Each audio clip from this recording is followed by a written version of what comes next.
So welcome all. As I say, I'm Jerome and Chair of BHFA, and we've arranged this evening, and I'm just going to say again, there are refreshments at the back. Do help yourself. There's plenty of tea, coffee, etc. there.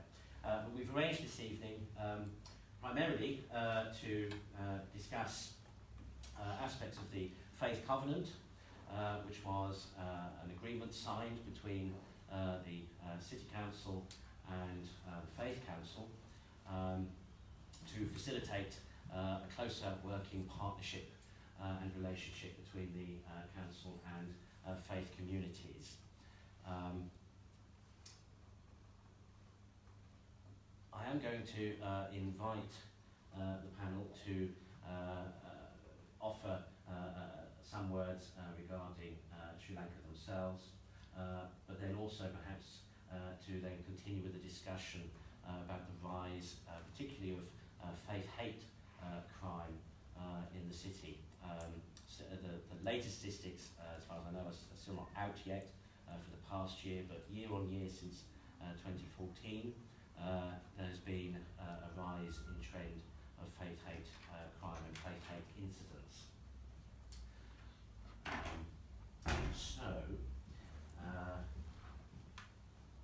If we start at an end and then go round, are you ready? Are you prepared actually to start? Yeah. Okay, so Ashley Ridley from the Index. And perhaps actually if you could introduce yourselves and your parties as you go along. Turn up the mic on this. Okay. Hi, my name is Ashley Ridley. I'm standing for the Liberal Democrats in Holland and Stanley. My reflections on the Sri Lanka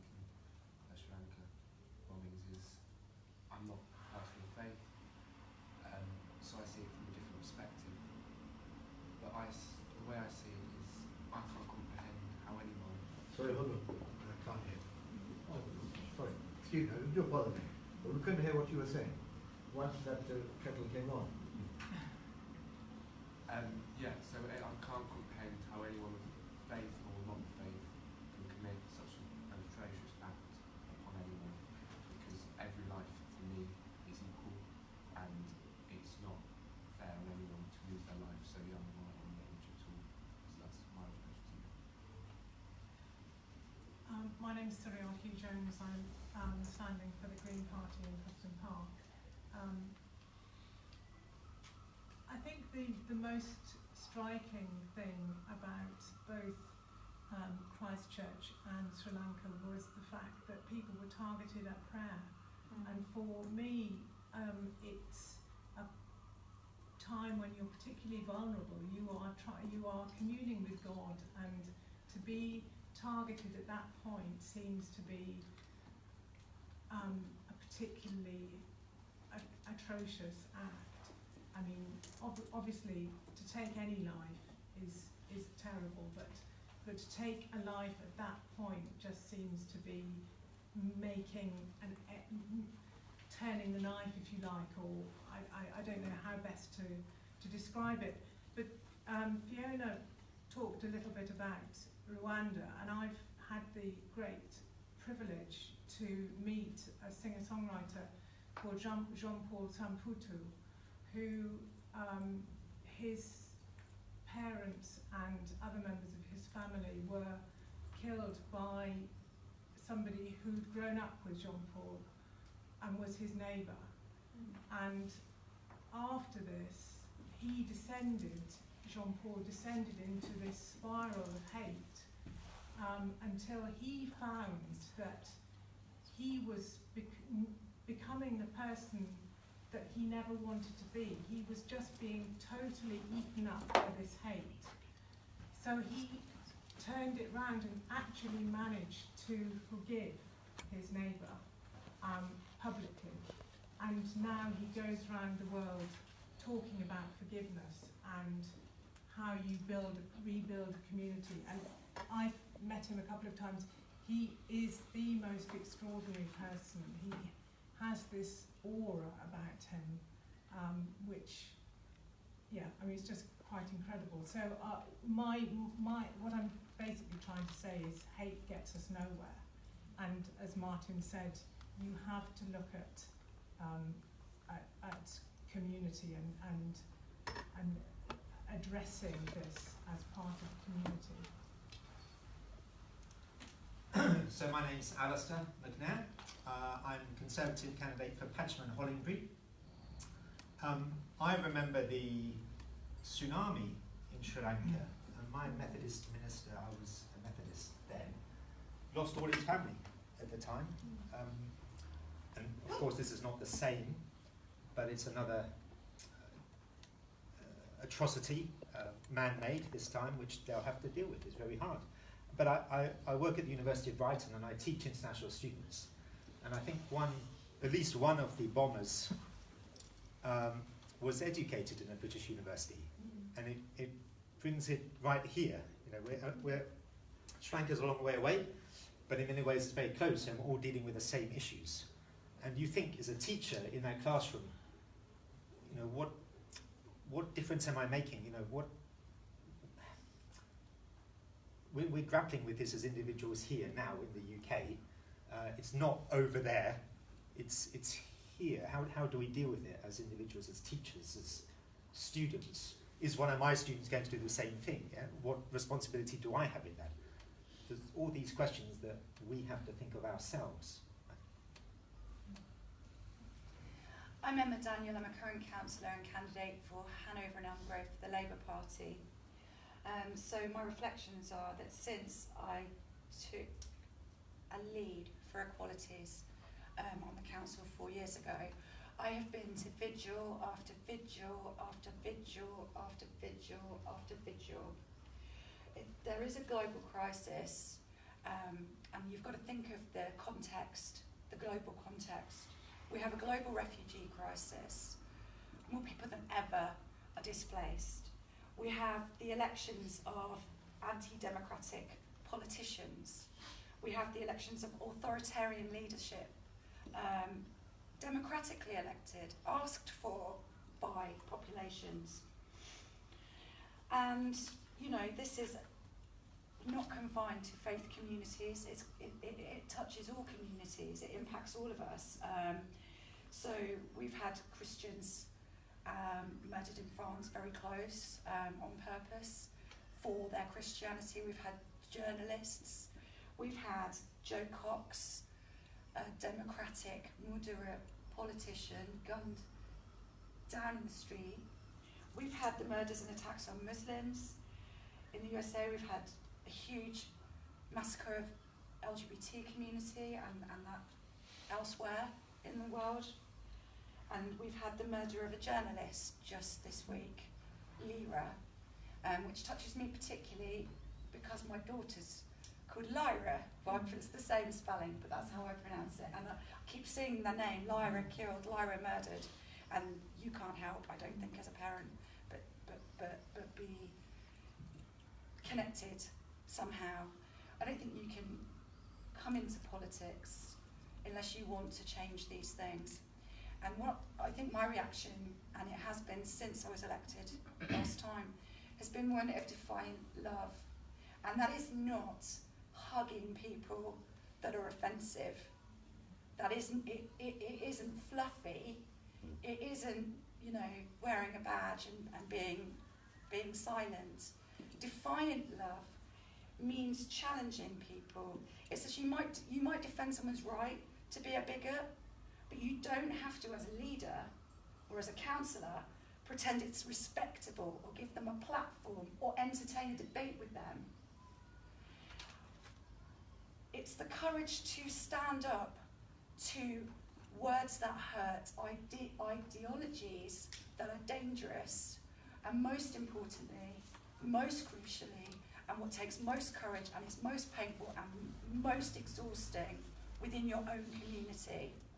That's where it really matters, and that is the challenge for us all. Thank you. I'm Birgit Miller, and I'm standing for Labour in Hangleton and Knoll. I was thinking about the language, and for me, some of this boils down to how we see ourselves. We speak of ourselves as tolerant. I hate the word tolerant.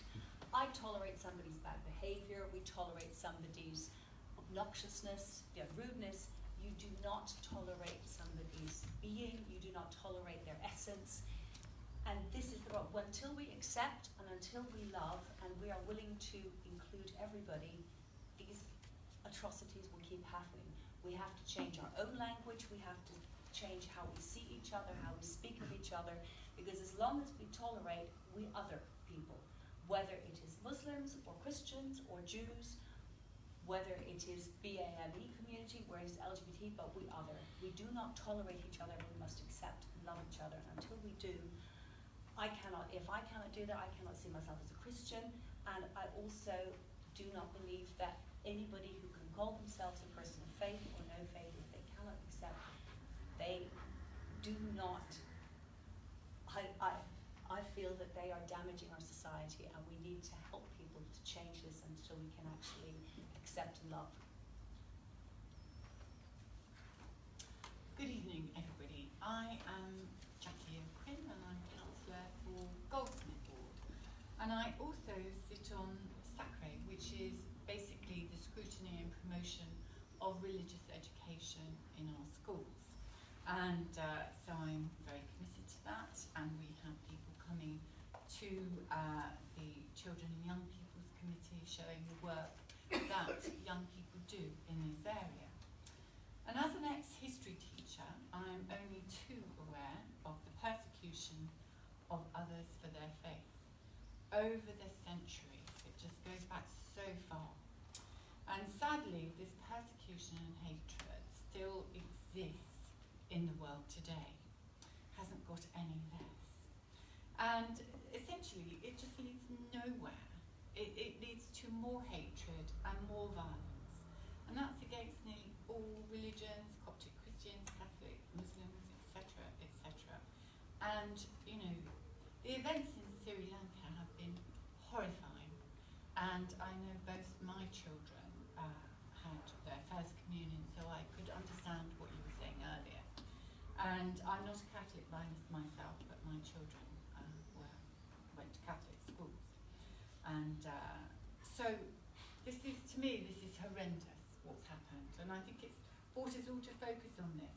But my one great thing, also as a teacher, we talk about all these things. We talk about all this ignorance and hatred and so on.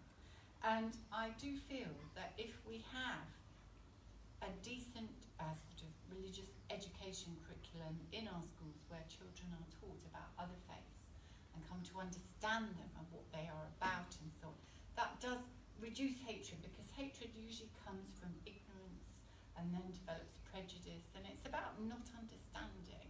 So for me, that is, you know, where we have to go. And but I weep for all that have gone. You always think, but for time and space, there go I. And you know, it's a very sobering. Hi everyone. I'm Juan Baeza. I'm the Labour candidate for Preston Park.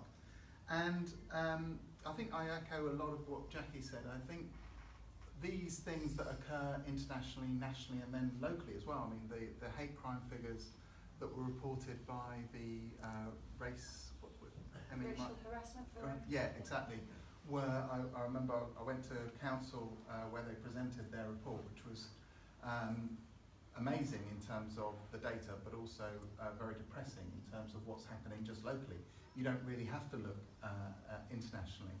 And I think it's almost that it's a symptom of disillusionment, lack of education, or lack of understanding. And I think politics is actually quite crucial there, because it's how we can tackle those things.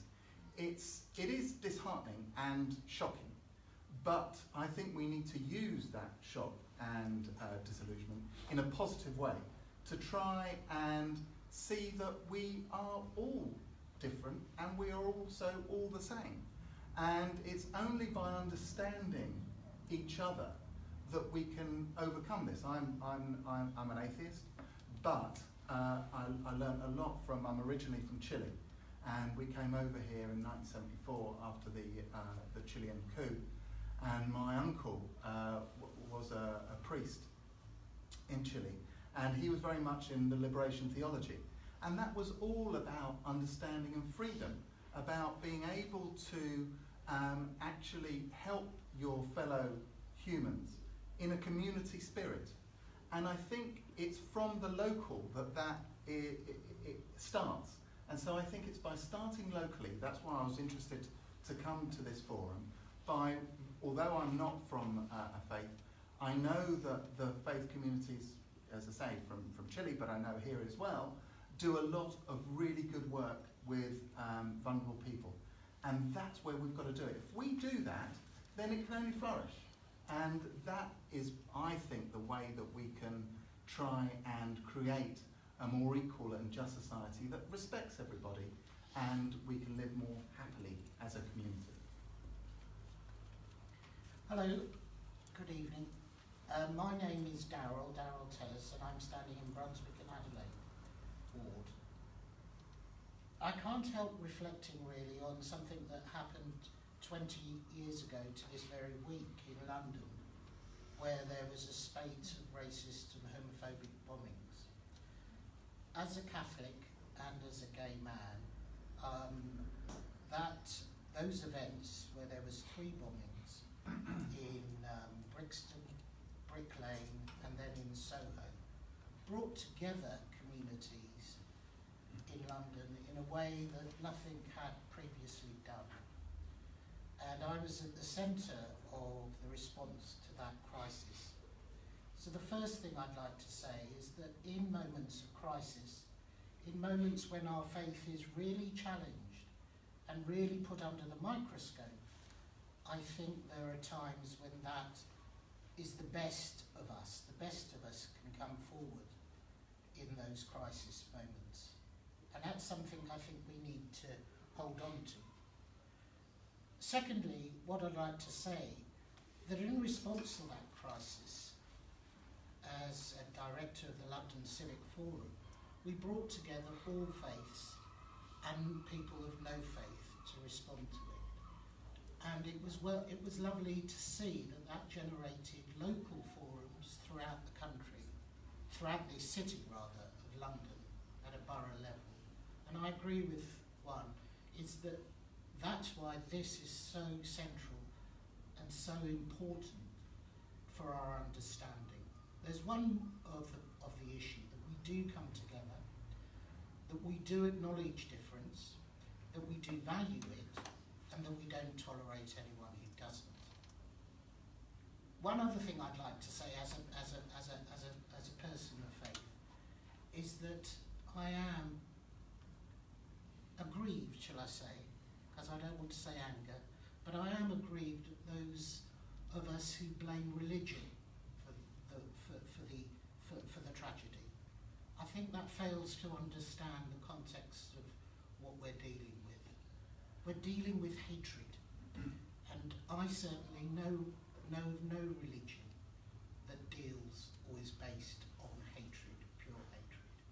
So I would ask agnostics and I would ask atheists to remember how they remember that and reflect on how they respond, particularly on social media, to events of this kind. Because as we were so gratefully reminded of, it is people of religion that have suffered much more than anyone in this climatic era that we're having. In Pittsburgh, where the Jewish community was targeted, in New Zealand, where the Muslim community was, and now tragically my own community in South Asia. So let's be tactful in the way that we respond to crises like this. The last thing I'd like to mention is that when I came to Brighton and Hove, I was still politically restricted, so I couldn't stand as a candidate or anything like that, but I did get involved in launching the Hope Not Hate branch of Brighton and Hove, which is still flourishing. And Joe Cox, of course, symbolises everything that organisation and others do, is that there is more in common that we have, and the unity that you've shown through the Faith Covenant, and that we will continue to show, whoever gets elected actually, on May the 2nd, is that thing that inspires me and should inspire all of us and our children and their children. Thank you. Thank you. Can I ask if anyone from the floor would like to offer an observation or a reflection, or indeed to ask a question? Yes. I just wonder, time's gone by, if there wasn't a group of people very much like ourselves sitting in a room saying, what are we going to do about the Crusades? They're absolutely murdering everybody, this rampaging army. What are we going to do about the Spanish Inquisition? This is absolutely appalling at the way that people are behaving. My view is that the hatred is because people are hating minority groups. They're picking on them because they're gay, because they're Muslim, because they're Christian, an identifiable group. But what is going on in their own minds? Are these people happy, contented? Have they got a job, an income? Are they impoverished? Are they lonely? Is it not what makes these people's minds open to this much hatred? And that, I think, is perhaps one of the things that we ought to be thinking about.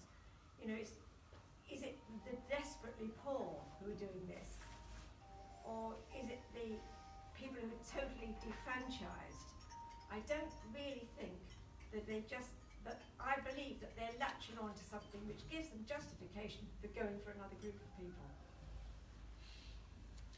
Can I add?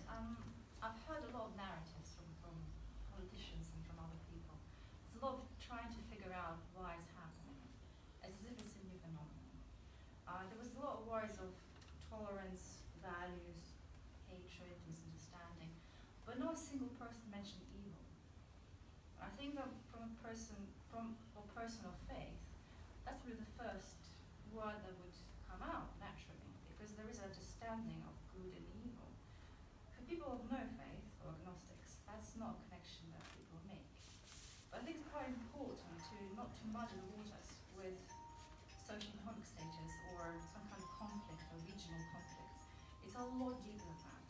That is something primeval in us. That's something a lot more deep and transcendental. And I would quite like to hear a bit more of, I don't know, less narrative and a bit more maybe ways of, you bring up education and turning hatred, but can you really believe that you can educate evil out of society?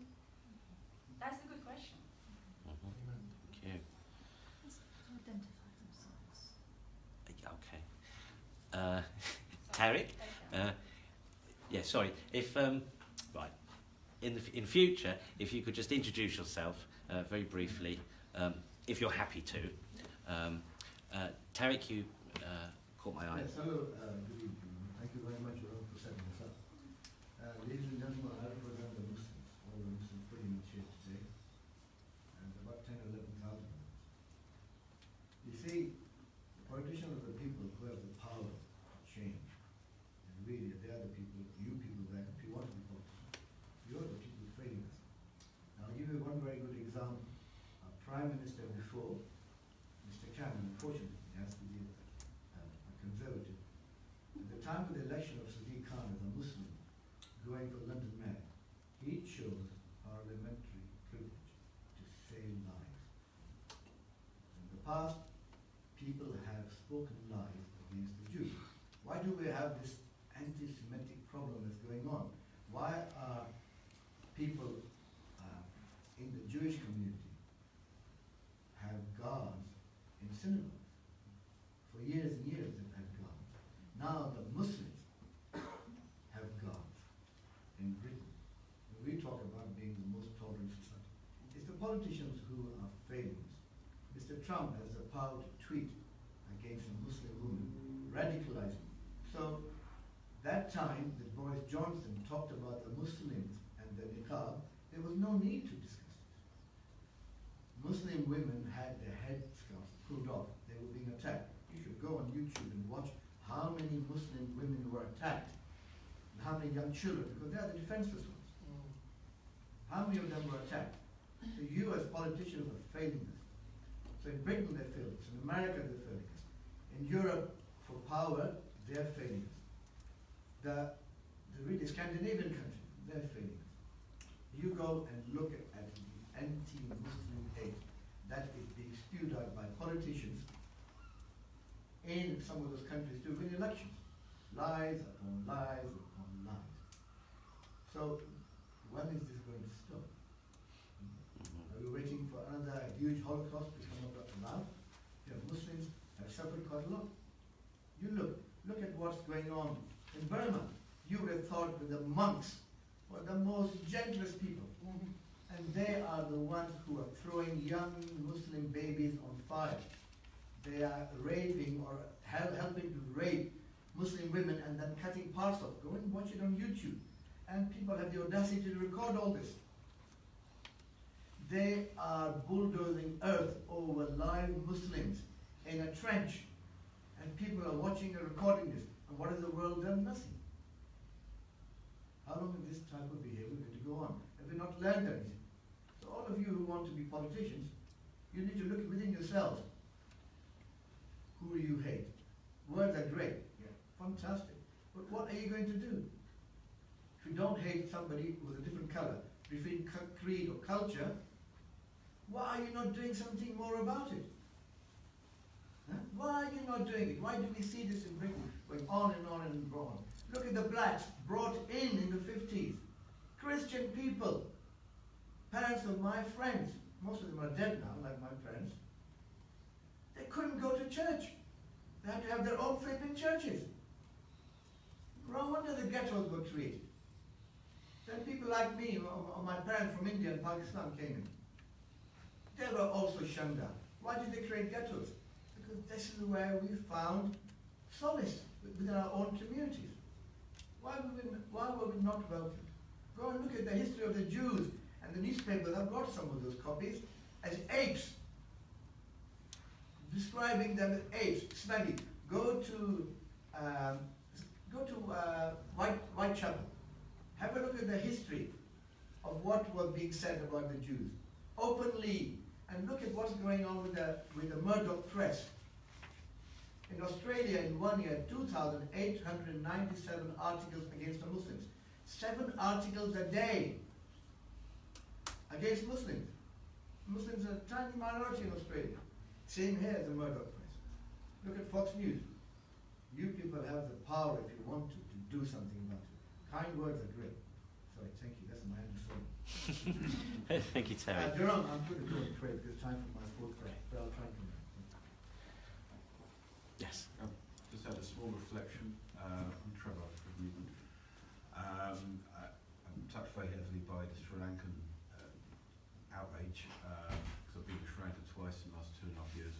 One time for holiday, one time with Christian friends I have there who work there. So I've got a personal experience of that country and deep hurt for that. I just really touched by more of a reflection on some of the points that have been made so far by the panel and by Tarek as well and others, is that, and to some extent, I think we may have all had some experience of this, is how do you counter suspicion of the other? How do you counter the ignorance of different groups within our city, which is what this focus on, the local in our city here, is and ignorance of those groups. I'm a Christian.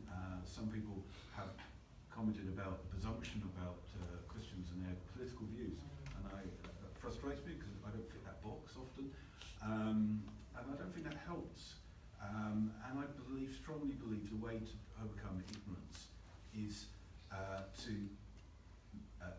just introduce those communities together, see what we have in common, because there is more in common than we have to divide, absolutely. And be that the faith communities, be that the other communities, LGBT communities, young people, elderly communities, whatever they are, the reason we don't get on or have suspicions, we don't know each other. And I think so importantly, I'd be very interested to see how the candidates and the parties really want to try and work out how to bring community cohesion across communities, not just everybody gets on, but actually communicates so where there is a suspicion of the other, that those divisions that don't need to be there are broken down. So I guess that's a sort of question really to bring to this discussion. How does Brighton and Hove protect itself to break down those suspicions that can build up and possibly to counter the hatred that some people here have voiced, you know, in terms of their experience. So that's my question really, I suppose. What do the parties locally propose to try and break down those barriers that may be there? Okay, thank you, Trevor. Yes? I'm Frances Lindsay Hills, I'm Christian. I'm an ex-councillor as well. And we had a brilliant mayor many years ago called Alf Feld, who was very Jewish. And he did a huge amount to bring the community together. He had us all coming to the synagogues. I mean, I'd never been in a synagogue before. He had all the councillors traipsing through the synagogue. He'd have all sorts of cross meetings, which actually did a huge amount of good. And there were a very large Jewish community in Brighton at the time. I can't remember, there was a nickname for parts of Hove. And I can remember my mother telling me that when, I think it was the King's Hotel, had the Star of David actually printed on the outside of the hotel. So there is a certain amount that the council can do. But I mean, it's incredibly difficult. I remember, I feel very strongly about the welfare of animals. And when I was a councillor, I wrote an article which said that I did not think that the council-owned abattoir, which we had at the time, should be having kosher and halal killings there. And I was horrified at the mail that I got, which said, "Good on you, carry on with the Jew bashing." I mean, that was the last thing in my mind at the time. So it's not an easy thing to solve. And I think that there isn't anything great that the council can do. And we've got those prospective councillors to do. And we're all talking to the converted here, aren't we? There's none of us that hates any particular group of people. I think you can only take common sense, liberal and open views about things. So, anyone on the panel like to respond to all of those? It would be nice to hear from all the panel, actually. Well, yeah, actually, yes. Actually, if we start with Darryl then, and come back this way. Oh. Yeah.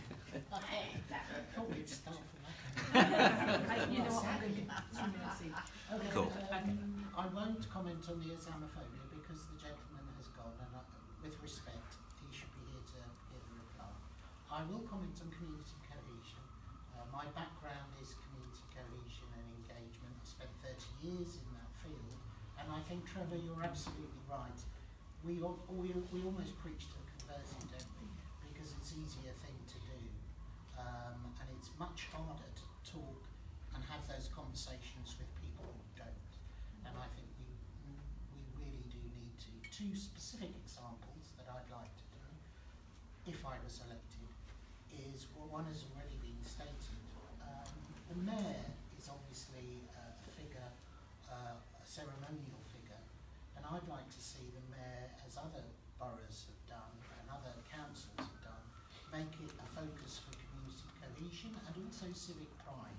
Because the one thing that does unite us is that we all live in Brighton and Hove.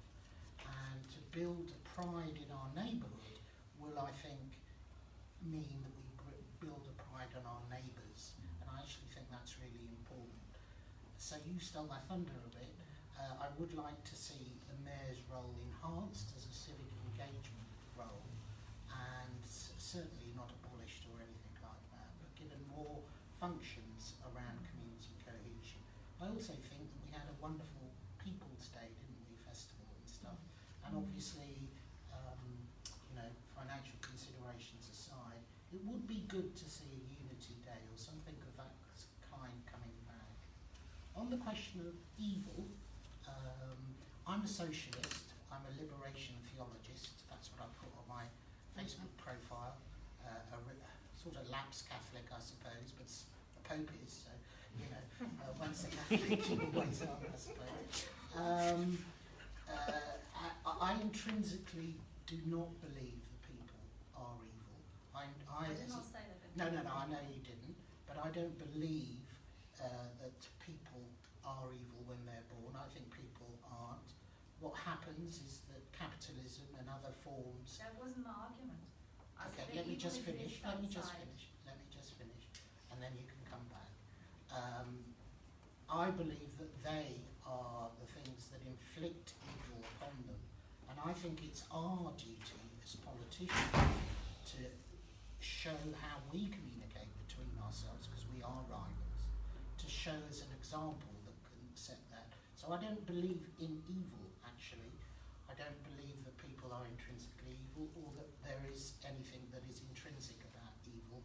It's the conditions that cause people to become, if you want to use the word evil, but I don't even like using that term, because I think it does put certain categories of people in groups. And then the other issue that I'd like to address, well, it's not from prayer, but I will, is Islamophobia. I think absolutely right. There's not, as I know, enough councillors who represent that community. I mean, we are meant to represent all communities, and this goes across parties. I think it's atrocious, if I say, as a person of colour, that most of the people here are visibly not from an ethnic minority.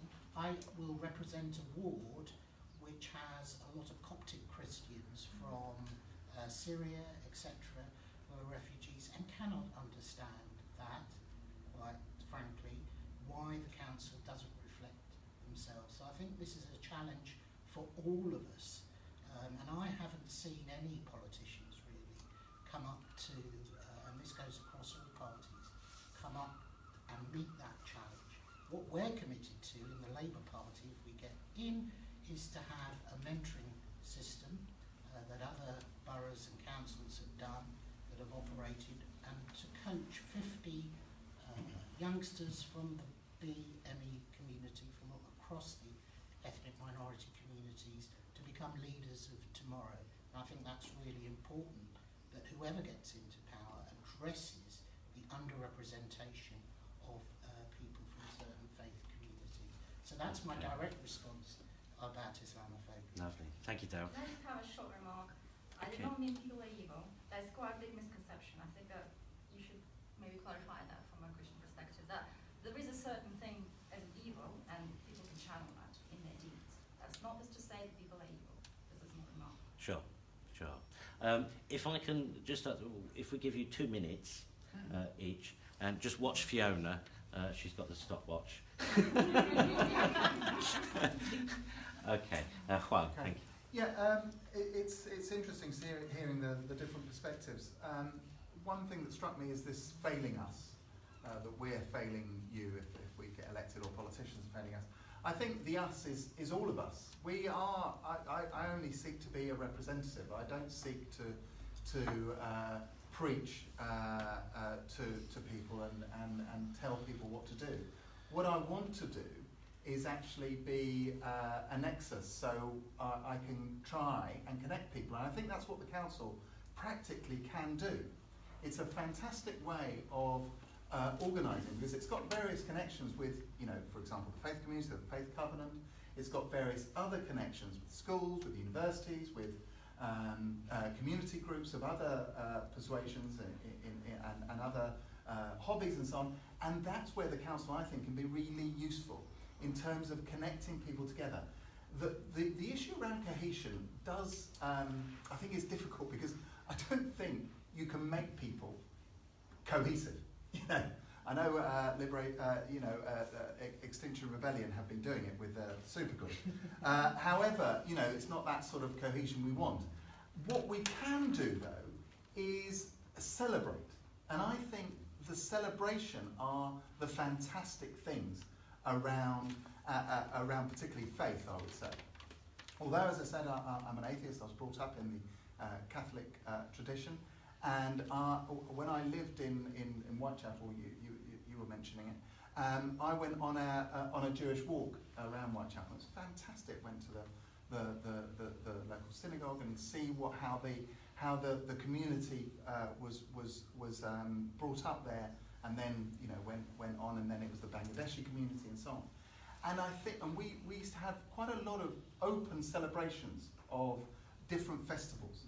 And I think that is brilliant. So like you were saying, Darryl, about community days, or people's days, is also having that exposure of what other people do and how people are different. And that, I think, is how we could move on as a community.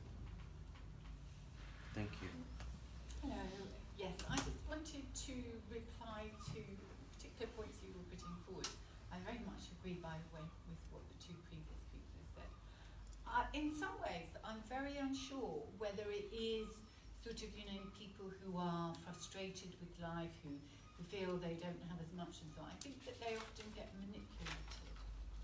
And, what has been very notable things I have taught over the years was I don't know, probably many of you know that there was a lot of the aristocracy and minor aristocracy in the Foreign Office in the 1940s.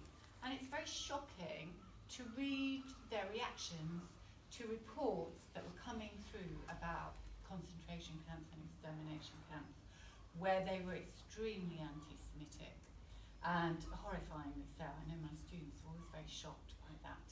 And I've spoken to delightful people from the Czech Republic, and and then they started to talk about gypsies, and I think, oh my gosh, this is another person I'm talking to.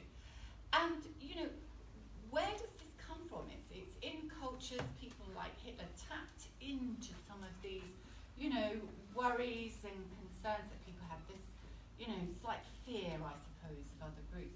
But my feeling is that often this sort of thing is very much used by people who have a lot of power and influence. And you see it, we were talking about the press and so on. And, and there's a lot of manipulation going on. And I think that's something that really needs to be called out. And I agree, all the stuff you still get in the press is quite shocking. And you're fighting against this kind of, I don't know, it's not a wall, it's just a tide of, views that are really quite abhorrent, I think. So I personally, I think a lot of this comes from above, and then it sort of poisons people in a sense. They are led by it, and I think as counsellors, and just as a human being, I think my job is to actually spread as much tolerance as I possibly can, which I always try to do as a teacher, and get people to understand each other a lot more. As a counsellor, I go to a lot of different faith events and so on, and I think that is very right what you said about that.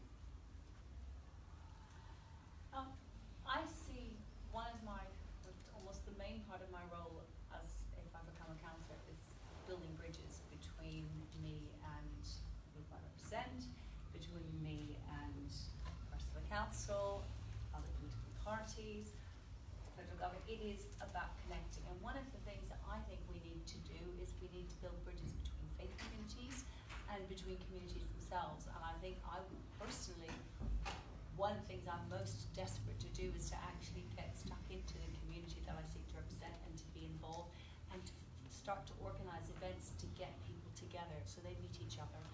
And I think what is most needed is I cannot guarantee that every one of us can re-educate every bigot in the world.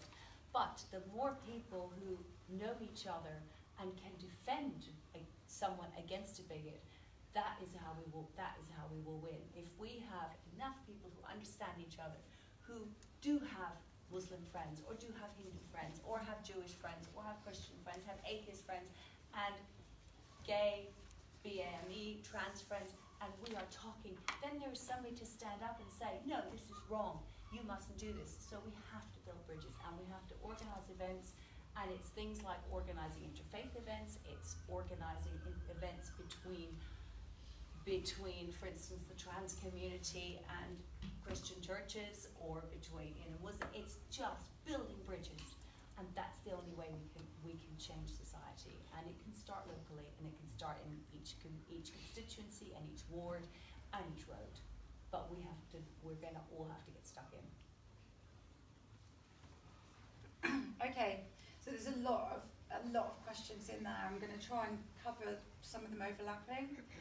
So in terms of what we've done as a Labour Council, we have brought in a committee called the Neighbourhoods, Inclusion, Communities and Equalities Committee, which means that councillors have a focus on those exact issues: cohesion, equalities, fairness. It means that we have time and reports to look at and hear from communities themselves, including this group, direct, which means that the very top of the council can then set policy informed by communities themselves rather than by our own experiences and our own prejudices and our own expectations. And that's not right. It has to be with communities.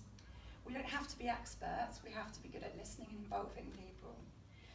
We also supported bringing in the Faith Covenant and supported the establishment of this network. I would like to say this, that hate, I don't think, in my view, does not belong to the poor.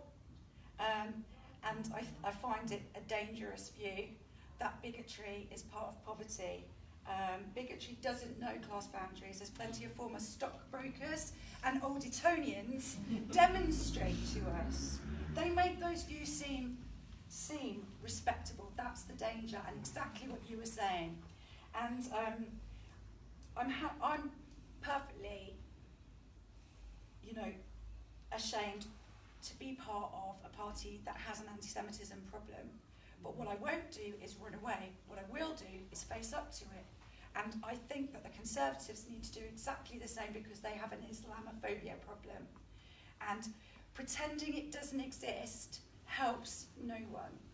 We have both, as major parties, been distracted perhaps by our own issues as parties, factions and so forth, rather than focusing on tackling those structural issues and those cultural issues that have emerged. And we need to get better and we need to deal with it. Now, one of the other things we've done as decision makers, as councillors, and I will say this was unanimous across all the political parties, was sign up to the IRHA. My own friends, my own community protested that, wrote to me criticising that decision, and we all stood firm and did the right thing. And this is what I was saying when I go back to, it starts with your own community. You can't change another person's views. You have to look at yourselves. And that, I think, is leadership. And that is what I think we need, not only locally, but nationally. Dostoevsky wrote about terrorism in the 1800s in what was Russia then. Conrad wrote about terrorism and the secret agent in the early 1900s. We think we're better now, that we're surprised that there's terrorism. We should be shocked, but we're still the same. We haven't improved our education. We're richer than we've ever been before. Poverty's declining relatively, globally, and yet we still have these issues. Is there a crisis of belief in this country? We used to be a Christian country. Are we a Christian country now? Are we confident in being able to say we're a Christian or Judeo-Christian country? We have lots of labels for ourselves. We all label ourselves, well, we're all labeling ourselves with political parties, but people like labeling themselves, I'm LGBT or conservative or whatever, which is fine. We're drifting away from each other, and then we have to build bridges to come back towards each other.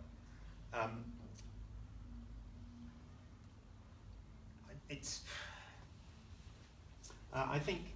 What about Boris? No, what can I say? I can't excuse it. We have to take personal responsibility. We have to be very careful with the language we use. There's no excuse for politicians to talk about people flippantly, funnily, wittily. They think they're being witty, but they're not. I think it's outrageous. I think it's bad language. It shouldn't be tolerated. We have to. It's not just politicians that are guilty of this. I think lots of people are guilty of this. And I think social media is often to blame. social media encourages us with the algorithms it uses for it attracts negative news, it attracts us to attack people. We have to think about how we use social media. Should it be anonymous? We have to learn, I think, to be civil to each other, towards each other again. When we're doorstepping, sometimes people are not, grown, educated people are not civil to us when we're canvassing. We expect that. But how are their children going to grow up civilly if their parents are not civil? So I think I have to be careful what I say. I think people standing for election have to set an example. And yeah, Boris does not set a good example in that. I totally agree. Many politicians don't, of all colours.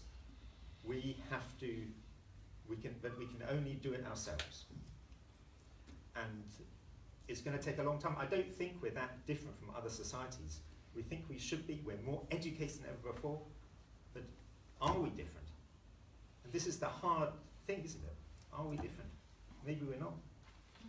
And that's, just think the number of people that go to university, the multiculturalism, the friends that we make all around the world, the travel that we can do, and yet we still have this issue. Why is that? I can't answer that question. But I can try and watch what I say, and as a counsellor, if I'm successful, of course I go to church, I go to St John's in Palmyra Square, and I will go to as many faith functions as I possibly can. That's all I can do personally.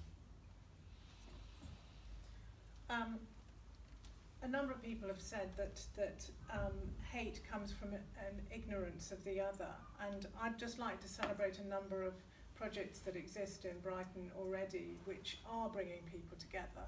So for example, you've got the Brighton Table Tennis Club, which has sessions for refugees.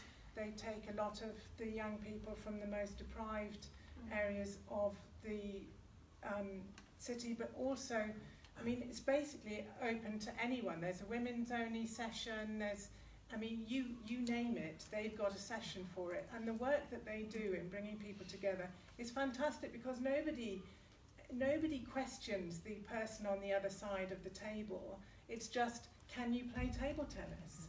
And are you free for a game? And it's that sort of thing that will establish a community and make people friends, and then they start questioning their backgrounds. But by that time, they've already established that safe space. Also, you've got the interfaith group with the interfaith choir. I think that what we need to be doing as councillors, if we get elected, is to concentrate focus on how we can help those groups and help them expand and create others that do similar work. So one of the things that we've got in our manifesto is talking about making rooms and buildings available for community organisations and giving them in-kind support. We've also, on Daryl's point with BAME, we would reserve places on the Policy and Resources Committee for members of the BAME community. Faith communities are doing already in opening their doors. Again, we need to do more. I think the council could do more to connect those communities, but it's a question of supporting a lot of what is already there. And what else? We've got a commitment to develop partnerships with community homelessness and church projects, because there are many church projects that already work with the homeless. And also, of course, my initial involvement in anything to do with politics is probably through Refugee Week, because I ran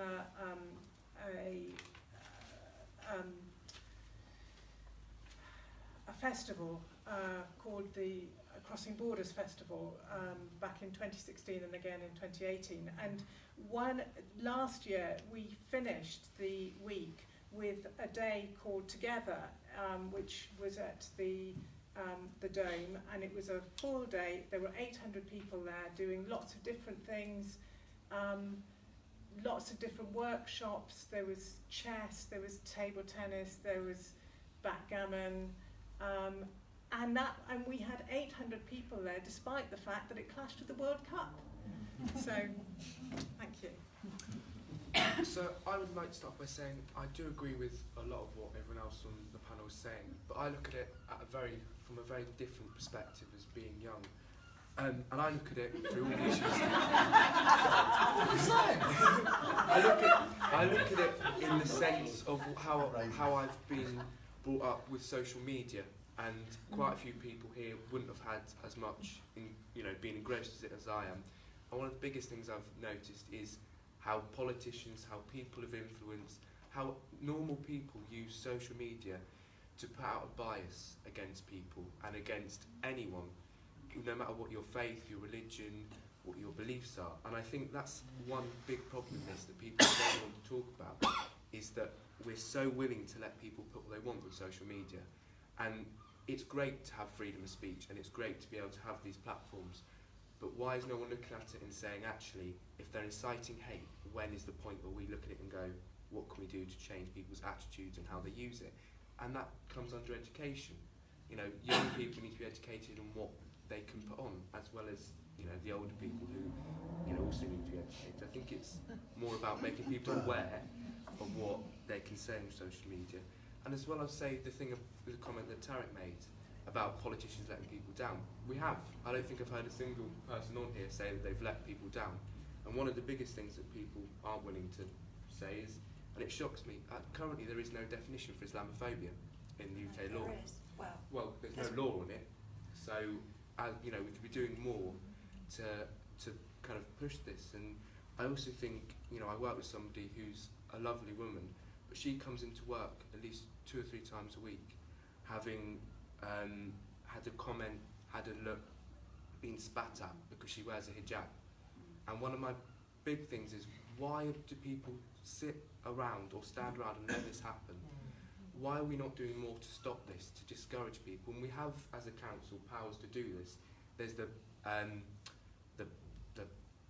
PCSOs, which are Public Order Acts, which will enable us to stop people from using threatening, violent, hateful language in a public space. So we can look at ways that we can use this in the council. So we can either ban people from being in the city centre, we can fine people for using offensive language. It's stuff that the council hasn't done. And I think that's something we need to start looking at, is, do we want that language in our city centre? Or do we actually want to say this isn't okay? We're supposed to be an open and tolerant city. Why do we just allow it? So I think there's lots of ways that we as a city and as councillors can actually take more action. And that is a really good power that we have that is underused. And it's used in other ways that, some people would say is more controversial. So one of the things I'll be looking at is ways that we can use it to, stop people being hateful towards people, making people feel uncomfortable for having their faith and religions. So I think with that, we talk about people coming, together, working together, but if you're being targeted, it's hard. It's hard to want to work with people who are not being respectful of your beliefs. So we need to have a more respectful outlook on everyone. And I think at the moment that hasn't been the case. So yeah, that's what I've got to say on it. Thank you. Chair, I'd like to just clarify some of those points because they're not accurate. So we do use antisocial behaviour legislation, and we do give people orders, and we have an antisocial behaviour team that will work with victims of hate crime, whether that's in their home or in a more public space. And we will serve people, and we have served people with prohibitions from using specific spaces, and we're very willing to do that. There may not be a legal definition as such of Islamophobia, but just like with the IHA definition of anti-Semitism, we would support the definition of Islamophobia that's been and importantly developed by Muslims with parliamentarians, and we would like to, like we have with the anti-Semitism definition, bring that to Brighton as an advisory way of looking at whether something was in fact either anti-Semitic or Islamophobic. And so I think we are looking at those definitions too. And parliamentarians are right now looking at how to stop people using social media in that way, and the responsibility of social media platforms. And if you are interested in that, there are select committees, I believe, going on at the moment, so people are giving evidence on that. So I think there is work in that direction, and yeah, I just wanted to clarify that we do use those powers. I think I'm just going to jump in and add that actually the council, and it was a decision of the council as a whole, has been incredibly supportive of an initiative that has happened on the local buses to make people travelling on buses much safer. There was a whole campaign about hate crime, about being able to report hate crime. With the support of the council and community safety teams, the buses have developed a programme. They've trained drivers. There are reporting schemes, and it has been incredibly well supported by the communities they worked with. The bus company worked with the Racial Harassment Forum to make public transport in Brighton. This is the first city that's happened in England, to make public transport safer for anyone to travel on, but particularly because there was a call from the Racial Harassment Forum from Muslim women who felt that they were particularly vulnerable because they're so easily identifiable. So I think that there are some very positive things that are going on, and I think this council has been very involved and very supportive of a lot of the work that minority communities and faith-based communities have requested of them. So I think it's important that, you know, while politicians need to take responsibility and everybody standing for the council needs to be aware of the responsibility that is, the current council and the councillors and the NICE committee under Emma's leadership has really done some amazing work with our communities, and I think that is to be applauded and to be noted. Tariq? Yeah, ladies and gentlemen, we have a young chap here. The mixture of young and old is the most potent line to success. Really. This is the most, so we have more young people coming into politics. Believe me, that will be the greatest mix Britain could have. Enthusiasm, wisdom. This is it. Can I just say, look, hate crime, words of enticement to kill and murder, this is what you people have got to out it. I cannot just get up and say something bad about Jews and get away with it. You should not be able to say anything bad about a Muslim that entices somebody else to kill me. I mean, do you really believe what you're saying is going to stop somebody else from killing another person like Joe Cox? Are you really serious? This man, look at his history, who killed Joe Cox. No record. But he was radicalized. It's a word I don't like much. But he was persuaded to such a degree that he went and had the guts, the audacity to go and kill this woman. What's happening? What happened to those people in Christchurch? What happened to those Jews in Pittsburgh? Somebody radicalized, persuaded, changed a person to go and kill innocent people who he never met, never spoke to, never knew, young boys, young children, disabled people were murdered in cold blood. For what? Enticement to murder, enticement to hate speech. It's got to stop. You people have got to do something about this. Let Brighton Hove be the first. Let us be the beacon to do something about it. You've got to do something. We hear about all this flipping fighting going on in the council. Really, you've got to work for us. You've got to work for your people. You've got to work for the children.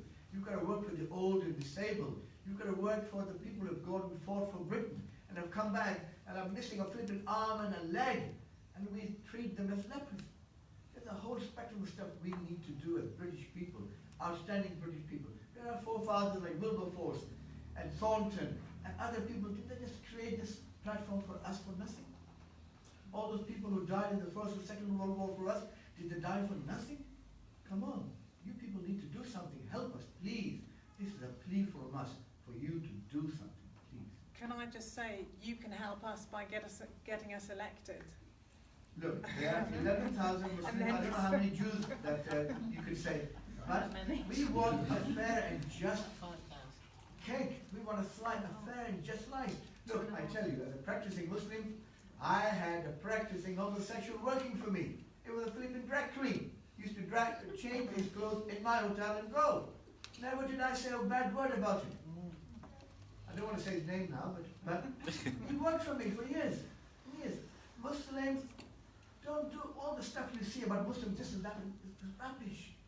Yes, Muslims do bad things. Christians do bad things. Jews do bad things. Yes. They're radicalized to, persuaded to do bad things. They're bad. They are bad people, yes, who do bad things, except they're evil people. The rest of us are not. The majority of us are not evil people. And we can cancel this if we work together. Thank you, Terry. Yes, over there. Hi, my name's Paul, and you'll be amazed to hear I'm a friend of Ashley's, even though I am very old. And I want to say that he's going to cast his own vote on the 2nd of May for himself, and it'll be your first ever vote. So, as other people have said, we do need every generation involved in politics, and I think it's great that Ashley has taken that brave step. I'd like to ask a quick question of our Conservative friend, and great respect for you for coming. If Boris Johnson becomes Prime Minister, will you resign? Well, he said that Boris Johnson's remarks are completely unacceptable. Well, I think it's a fair question. The Conservative Party, like the Labour Party and the Liberal Democrats, is a broad church. We've got lots of different opinions. I work with the Conservatives locally. I want to represent Patcham and Hollingbury.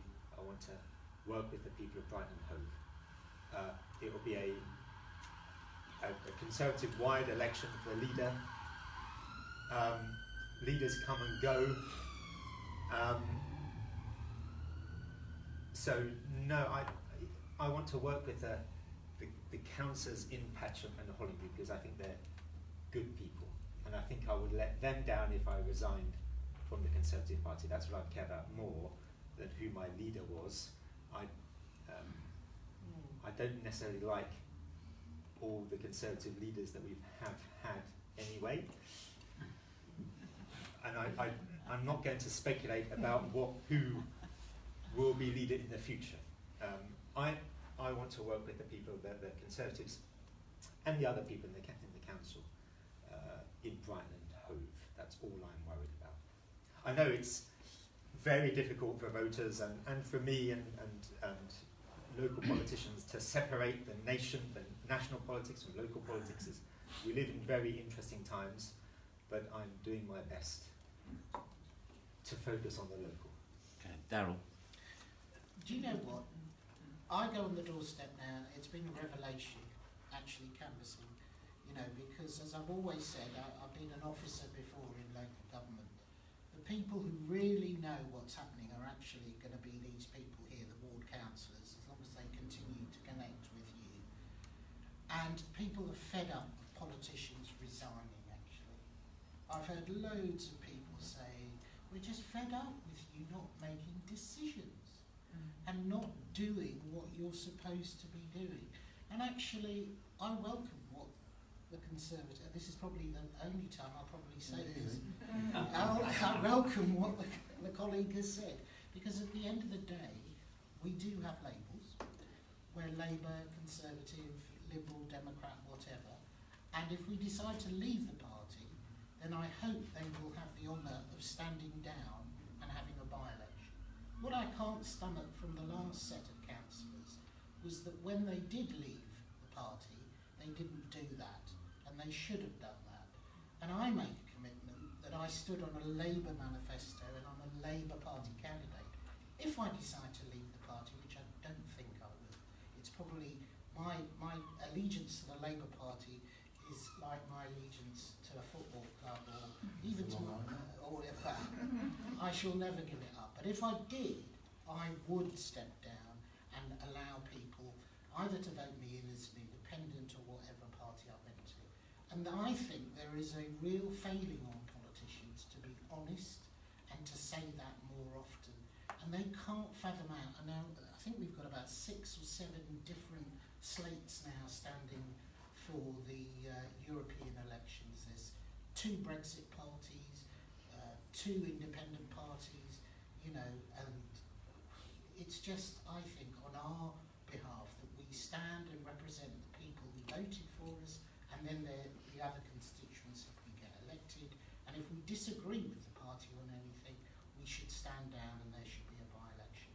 I personally hope that there's a changes to the law so it's easier to recall people. You know, we've got 2 or 3 MPs, for example, that have been, you know, broken laws, and yet they can still be members of parliament and still decide on laws upon us. So I can't see why that can happen.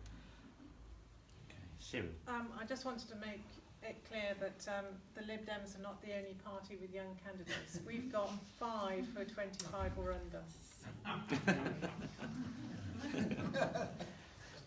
Yeah, one to the back. Also in the same position as having voted for the first time in a local election and also voted for myself, which was really nice to do, but I've already done it. Is it Tarek? Sorry. Yeah. So when you were speaking before about the way that the monks were behaving in Burma, I've grown up, so my mum used to take me to a Theravada Buddhist monastery, and so I'm in a weird position of having grown up with lots of monks and nuns from a Buddhist, also Theravada Buddhist background, in the same denomination as those in Burma, though of a different lineage.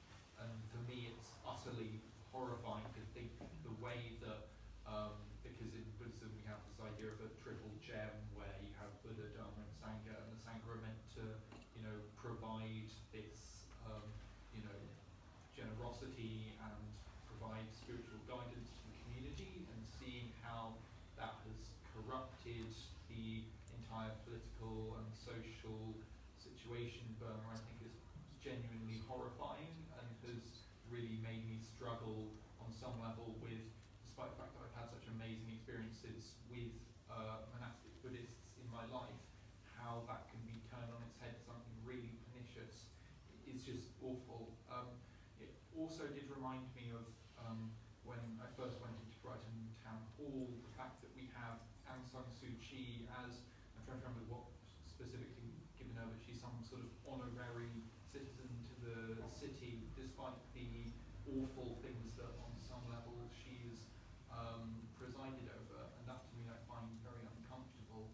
And you know, if I do become a councillor, I feel very unhappy about the fact that that's the case. So yeah, just wanted to. Thank you. Fiona.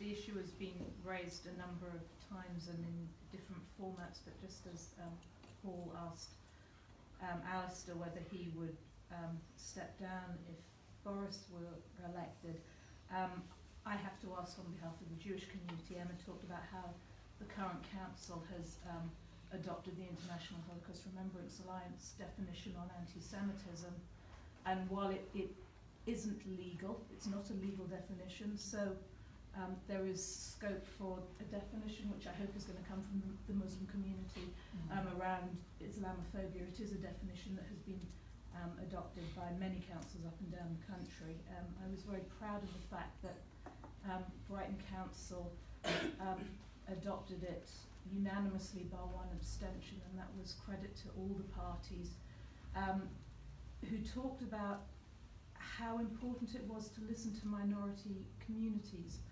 And while there are problems with the definition, and it may be problematic in some parts, what was really important for all the councillors was that they felt they needed to listen to the Jewish community and how important it was to us as one of the smallest minority communities in the city. We have, a last count, 2,500 people left here now, and how important it was for us. So while that definition may be problematic in certain areas, the fact that it was so important to the Jewish community meant that the council felt that they really needed to stand by us in solidarity and to support that. And I would like to ask all of the candidates, if they were elected, would they continue to support that definition? Unanimously. Absolutely. Yeah. Just a quick vote. A quick show of hands, Everybody perhaps. say the same Yes. thing. A quick show of hands. I mean, it's just a yes or a no. I mean, there's no, you know, no trick questions here. I just, you know, it's important for the Jewish community also to know where candidates stand, and as you have decided to put yourselves forward, you know, I'm asking you all just where you stand. If I'm elected, I would stand by it. Yep, as is. Yes. I was one of the founding members of Exeter University Jewish Society, so I do take these issues seriously. I would have to read about it more, and as a candidate, I don't know anything about this particular issue and where the Conservatives stand on it. I would hope, you know, but They voted. They voted for it. Unanimously. Oh, all right, yes. well, if they voted for it, then I will vote for it. But, so I was trying to be, you know, you Yeah, as understand I what said, I'm the talking current But yeah, council voted unanimously by one All right. abstention. So about. Then I would yeah. definitely, yes. Actually, it wasn't an abstention. There was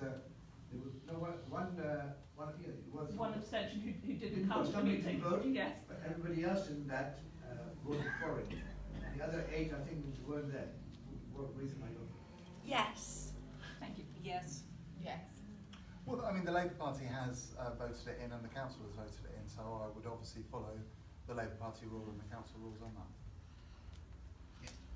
Thank you. Okay. I think it's important to say a little bit more about anti-Semitism, though, because unfortunately this election has been marred by one candidate, for example, from the Labour Party having to step down. I, for one, want to ensure, I thought it was 5,000, the Jewish. I wish it was. It was a long time It ago. was, It was wasn't still it? a very, But very dwindling community. It's still one of the highest populations, I think the 5th or 6th highest in Britain, and we forget the historical contribution the Jewish community has made to Brighton, and I don't think we value that enough. For me, anyone who says that anti-Semitism isn't a problem is a problem, or for me, anyone who says that there are far bigger problems in terms of other forms of racism, then that's a problem as well. I've never dealt with oppression as a hierarchy or as a competition between different groups. And one of the good things about the faith community and the council and the covenant is that you respect other oppressions, etc. I'm a black, Catholic, disabled, Spurs supporting, older, a lifetime limiting illness. I can only say that, probably, and get away with it in Brighton and Hove and in not many other parts of the world. I think we get sometimes a little bit removed about what we've achieved here. And for me, I'd like to make it absolutely clear that anti-Semitism isn't just another form of racism. It is a distinct form of oppression, as is Islamophobia. And anyone who doesn't accept that in my party or in other parties should be ashamed of themselves. And anyone who says that it's all whipped up by other people, again, it's wrong. On the day that 40, let me say that 4 times, 40 Conservative people have been suspended, many of them candidates, and on the way that the Labour Party, as I have to say, has failed to take this issue seriously enough. It is a shame, and we can't just blame social media. It is a shame on all of our parties that we haven't dealt with issues like Islamophobia, anti-Semitism, or faith-based discrimination enough. And so for me, yes, but anyone who doesn't think it's an issue, that's their problem, and they should get out of the party as well. Thank you. So will you and all the candidates campaign tirelessly to make it unnecessary for mosques and synagogues to have bouncers on their doors at times of worship? Absolutely. It is an absolute it's an abhorrence in this city. But it's not only places of worship. I come from Finchley, you know, a Jewish community. Buses now, on buses, have to have patrols from the Jewish security movement because people who are wearing skull caps, etc., are victimised. But So at it's the not moment- even cases. At the moment, though, we're ratcheting up the rhetoric, but no one's actually suggesting what we're going to do about it. We're just trying to find grander and grander rhetoric in order to express our disapproval, rather than actually saying what we're going to do. I think that well, first of all, I'd say in this city, I went to a meeting today and heard about the Guardian scheme on the St James's Street, where the LGBT community are doing patrols because there have been recently some really horrific attacks and a spate of violence. And those patrols aren't just to keep LGBT people safe, they will keep the whole community safe. This is not purely an issue shared by faith groups, and that's why it is important we have events where different equalities groups get together and think about how to find strength with each other and how to support each other. I don't think it's fair to say, on the one hand, that words matter, that words hurt, that words instigate violence, and then say, you're just saying words, you're ramping up the rhetoric. It takes a lot for a politician to say about their own party, we have a problem. Yes. It's not something we fling about. It's not something that we do lightly. It's something that we do when something is so grave that we really have to. And you have to have courage to do that. You can frown, but I know that for me does take a lot, because you do get criticised for doing it and it's not nice. Now, why that's important in local politics is because you need people who don't bend in the wind, who say this right is right and we're going to do this despite pressure off stage. And I think that all the candidates, have talked about that. We've talked about practical things. We've talked about the committees we've set up to make sure that there's governance structures, the funding. One of the candidates has talked about public spaces. So I think it is a mixture of both leadership and practical issues. I don't think you can separate them out. We're not going to be officers if we're elected. Maybe the problem is with the fact that you're separating people into pigeonholing categories. When I applied to university and I was accepted, I was given a huge list that had to tick, like, which section am I on? What is my background? What my sexuality? Am I gay? Am I married? Am I white? Am I mixed? Which part of the world do I come from? It's like it was so intrusive. What my sexuality is like? How do I define myself? Am I bi? Am I non-binary? What role does that play into separating people into different categories and then pitching each other, against each other afterwards, saying, oh, but you don't fit in that category. Oh, but I fit in that one. And then you're trying to build bridges. Maybe you shouldn't really sort of separate us in the first place. Well, I think that's actually it is important to do that because what then I work in a university, and what we ask for is so we know what we're doing. So we know, for example, whether we're discriminating or not. If you don't have data, you don't know that you've got. It was a revelation when the Racial Harassment Forum came with that report. Because if you don't have the data on what crimes are going on, what experience of other people is, you can't do. Well, there is no problem because obviously it hasn't been identified. Just to finish. So I think data is really, really important. So we know what the issues are. Data, we're seen as some kind No. of I think. Doesn't matter which category I'm in. I'm a human being. No, it does matter. It really does actually, because otherwise we don't know. Lots of institutions, actually the council, and has talked about this, is that, for example, we don't reflect Brighton and Hove, and both as not just councillors, but actually council employees, and it's something that if we don't know that, then it's not an issue. So I think it's really important. People into data. Well, I think that's you need data. I respectfully disagree. But I think we need. Disagreement. But I'm saying it has costs.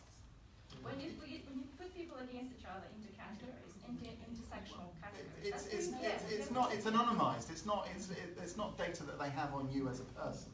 It's about aggregated data, so what they There are. was a big form with my name on it. Okay, but it won't have your name on it. Right. That is illegal, so it won't have your name on it. No, Can I just, but one thing I just did want to respond to you is about what are we going to do about the bouncers on these places of worship.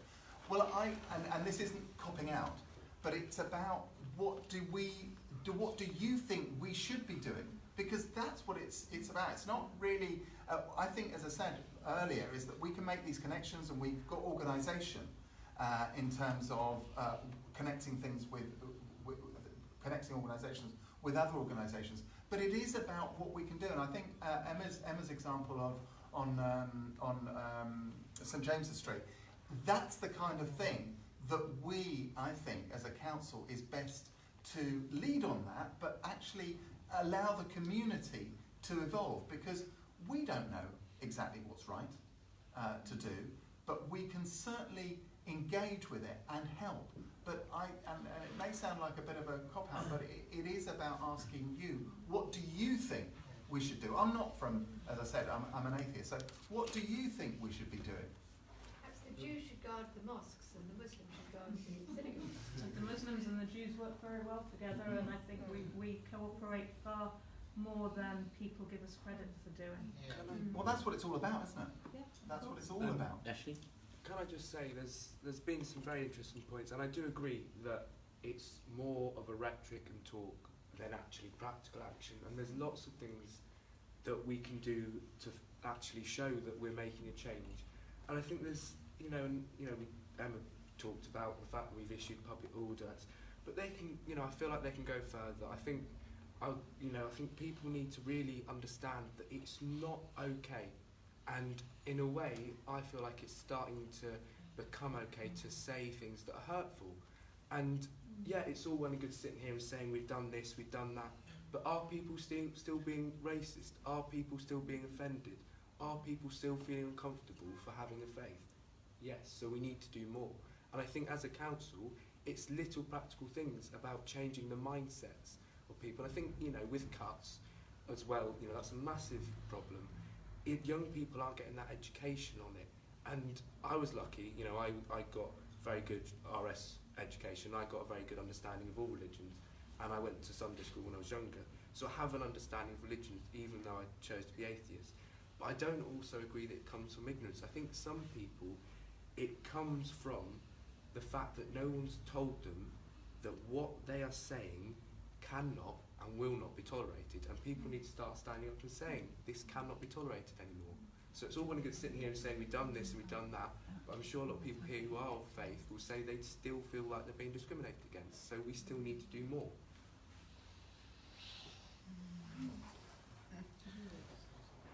Anyone? I was just going to Oh, respond Tap. to what you're saying about the data, that it's actually a lot of the different categories that are on those types of forms are actually reflecting how people identify themselves, their own cultural background, and their ethnicity, their sexuality, and that's really, really important to them. So actually, a lot of people would be very It's private data.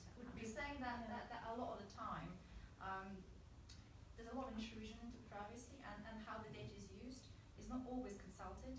I mean, I don't have to prove that to you. Just look at Facebook, how and other companies. And do you think the government is better? I don't necessarily think the usually on government those is forms better. there is an option to say prefer not to say. Sure, but just the fact that you are faced with it, and then it's just like they're trying to convert you into some subcategory. It's not holiness. It's not a holistic approach. It's not seeing you as a human being, as a citizen, whatever. Just trying to separate straight there, and then afterwards they have this a lot of support groups for trying, again, you fit into this category, you go to that support group, or you fit into that category, you go there. It's just there's not a lot of cohesion within the level. It separates. I think you're conflating two different things. I think establishing the makeup of, for instance, a group of unsuccessful and successful applicants to a university is really important. Because if you do not understand, for instance, that you are only choosing, say, candidates who are male, white, say of a white British background, and who are straight, you will not realise that actually you are discriminating against almost all the rest of society. So you need that data, but that data is anonymised. Those forms always state you do not have a name on. If you apply for a job, for instance, you will be identified on everything except that category. And then afterwards you can cross-match. And so that's a separate thing. The support groups are different. That's a completely different, that's not anonymised. That is very much you are, and you can, if you need it, then you can choose to use it. But that's... You say that online, if you look at social media, a lot of people are going to echo chambers, and maybe this is quite an exceptional meeting, I must say. Normally what happens is people go into echo chambers, and it's not just in universities, it's everywhere really, and especially online, and they speak to each other, and they kind of ramp up whatever version of the politics or social beliefs they have, or religion, and it just goes extreme, and it goes into just sort of unhealthy territory, instead of just opening up and meeting others, and yeah, I not agree. not that is blasting you as like gay, straight, white, brown. It's just trying to be in one room. I agree with you, that is a problem, and I think probably all of us would agree that that's a problem. However, the other is really important for establishing where, for instance, say, as we were saying, as a council, where we are not tackling inequalities, or where actually, as a council, we may actually be actively discriminating, is to find that out. I think Because the if you government don't know record on that, data privacy is pretty woeful. Look at Facebook scandals. Look how they've been gleaning data of everybody. They've been manipulating kids, and government's not doing nothing, zero. but again, that is a different. There's a different. This is data which is being submitted anonymously, whereas the other is data. I think they're connected. I think that the government's really sloppy with the data. That may be true that they have made mistakes. And it's just the whole. But it still doesn't mean that it isn't important to know. Okay. I think if we put a line under that conversation, I'm just conscious of the time. Perhaps does anybody raise your hand if you have a sort of burning question that hasn't been addressed so far? The lady at the back. Lady at the back, yes. Hi, sorry, my name is Victoria. I just wanted to understand one thing about the makeup of the panel. So we've got Lead Dems, we've got Conservatives, Green, we've got Labour.